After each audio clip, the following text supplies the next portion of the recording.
Hi, I'm Adam McDowell. I'm here today with my good friend Evan Sawdey. He's the interviews editor for PopMatters.com and also a feature writer for Yardbarker and EW. And so I asked him to sit down with me today so he could interview me, so you get an idea of who I am. So thank you, Evan. Hi, I guess I'm sitting down with Adam McDowell of Berkshire Hathaway HomeServices Chicago. I wasn't trained on that, but it works. And also Parkbench Chicago, or parkbench.com Yes. /north.center. Yes. Exactly. Right. So, well, the biggest thing is that we're actually recording this in a place that you got for me and my husband. That's true. Which is actually the third place that you got for me since I moved to Chicago. If I'm not mistaken, I was one of your first ever find a place kind of things. That's right. Part of the reason I'm doing real estate now. I found you an apartment, and then I found you another apartment, and Yes. now I've since found you one more, but doing that, I said, this is fun. I like finding real estate. I like talking about it. I like helping people find the place that they're going to live.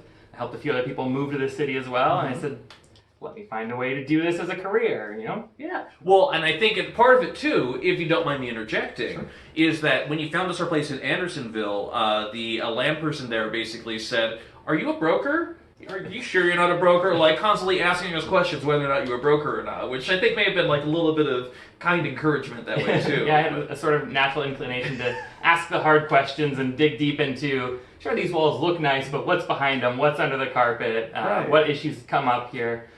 And which I've done, brought forward into a professional setting, and now do for all my clients, and really help take a closer look for the untrained eye. Right, and I mean, I'm clearly a success story from the Adam McDowell method. But more importantly, what are some of the other most memorable experiences that you've had finding places for people? Sure.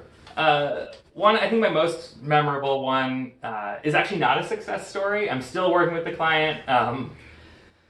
Last year, maybe even the year before that, I can't remember now, another agent said, hey, can you help this person find a rental? It should be one day at work, but they need to move by the end of the month. And I said, yeah, no problem. Turns out they had a slightly more complicated situation. They didn't have great credit. They were getting some public assistance. And I showed them place after place. They applied for a couple, and landlords turned them down based on their need for public assistance. Officially, the response was, oh, another client or another applicant has come in, and we're going to go with them. Wasn't the case, but the legal system would be, navigating that to... Right. It wasn't worth the client's time, basically. And I remember I called him up and said, I was devastated. He's the nicest guy. He and his family are wonderful people. And I said, I'm sorry, they turned you down and it's not right, and here's what happened, and I'm really sorry. I just kept apologizing, I want to find you a home. And you could hear in his voice, he said, like, Adam, you sound really upset. Don't worry, it wasn't meant to be. We'll find another place. This one wasn't for us. And just, he encouraged me and reassured me that this wasn't a problem. Yeah.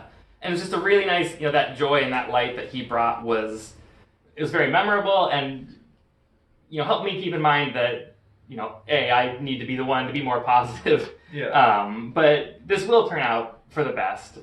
They were able to stay in their current apartment until I, talked to them a little bit later last year, and they were ready to buy a place, and we're still looking for that place. But so they're moving on, and they're ready to buy their first home, and I'm super excited for them to be able to take that step. That's cool. Well, I'd say one of the really, really nice things that you did when we moved into this place here in Albany Park is that we got a letter from you shortly thereafter.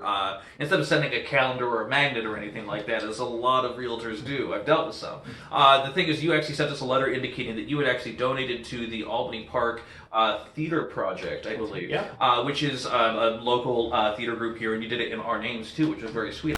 It's something I do for all my clients. I donate to a specific nonprofit in their new neighborhood that does work for their new neighborhood. The idea being, your home is your four walls, but it's also everything around you, everywhere you live and you go and you shop. So I'm going to give this money back to make your home even better than it already was. Yeah. There was actually another story we wanted to go about. There was a time I was at a concert in Chicago, and I got a text message from you before the band even took the stage. This is December of last year, 2018 actually.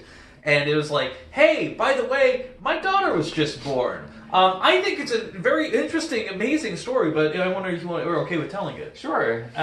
The abbreviated version of it. Carla woke me up on December 5th, 2018, which was about 7 weeks before Quinn was supposed to be born. She said, she was experiencing these bad cramps, and I want to call the hospital and see what they recommend. And we did. We called, and they said, you should come in, make sure that everything's good. And we said, okay, and threw everything in a bag and sort of... You just thought it was going to be a visit. Yeah. And we got admitted, and the midwife did her check, and she said, I can see baby's hair.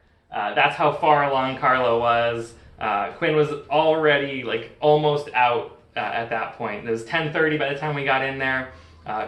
Quinn was born after a short continuation of labor. It definitely was not a short labor itself, but she was born just before 1 p.m. that day. She was healthy. She was, she came out screaming. Her lungs were a little bit underdeveloped, so the next day she actually got transported down to Lurie's Children's Hospital. Well, Adam, thank you for inviting me to interview you. Thank you for interviewing me. Yeah. I appreciate it a lot. I guess thank you guys all for watching and getting to know me a little bit better. This is Evan Sawdey, the interviews editor for PopMatters.com and a feature writer as well. I'm Adam McDowell with Berkshire Hathaway HomeServices Chicago, your path to home, and parkbench.com/North Center. Thank you guys.